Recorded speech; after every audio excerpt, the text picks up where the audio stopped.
அவர் ஏதோ வந்து ஏர்போர்ட்ல வந்து அவர் வரும்போது தள்ளுமுல்லை வரை அவர் வந்து தடுக்கி விழுந்ததா செய்தி படித்தேன். அது வந்துட்டு மலேசியாவில் வந்துட்டு பயங்கரமான ஒரு உச்சம், பயங்கரமான அந்த ஆடியோ லான்ச்சில் வந்துட்டு சிறப்பான ஒரு நிலைகள்லாம் உருவாயிடுச்சு.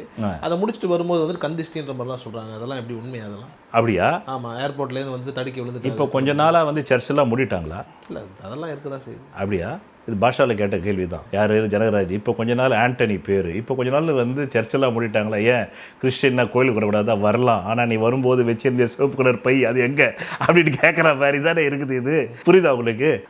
அப்போ கிறிஸ்டினுக்கு ஏதுங்க வந்து சகுனம்? என் வீடியோ கீழே போடுறாங்க, அவரே வந்து கிறிஸ்டினு, அவருக்கு சூரியன் வேலை செய்யுமான்னு கேட்குறாங்க. அந்த தற்கொலைகளை நான் என்னன்னு கேட்கறது? ஜோதிடம் தெரிஞ்ச தற்கொலைகளே சொல்லுது. இல்லை, ஏன் கிறிஸ்தவர்கள் வந்து திருஷ்டியெல்லாம் பாதிக்காதா? அந்த மாதிரி ஏதாவது?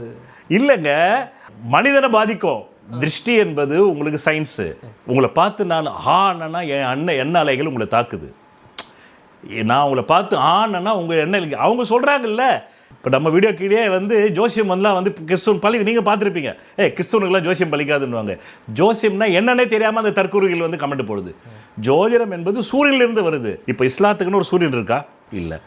இந்துக்குன்னு ஒரு சூரியன் இருக்குதா? கிறிஸ்துவத்துக்குன்னு ஒரு சூரியன் இருக்குதா? சூரியனுக்குள்ளே எல்லா மதமும் இருக்குதே தவிர ஒவ்வொரு மதத்துக்கும் ஒரு சூரியன் இல்லை.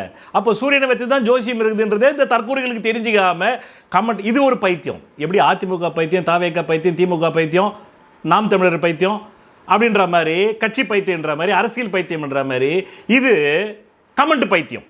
எதையாவது ஒன்று தெரியலன்னா கூட ஒரு கமெண்ட்டை போட்டு விடு. நான் சொன்னேன் பார்த்தீங்களா, புத்திசாலியாக உண்மையிலேயே ஆவறதுக்கு தன்னை அறியணும். தன்னை அறிவது என்பது பிரபஞ்சத்தையே அறிந்தது. அதனால தான் Socrates no Thai செல்ஃப்னாரு.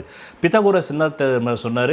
when you are coming to know then only know there is no selfனாரு. இவர் சொன்னது பாதிதான். சாக்ரட்டிஸ் நோ தை செல்ஃப்னாரு. பித்தகோரஸ் மறுபாதியை சொன்னார். அதனால விஜய் விழுந்தார் என்பதுதான் செய்தி. ஒரு மனிதன் விழுந்தான் என்பது செய்தி அல்ல. சிறப்பு சிறப்பு.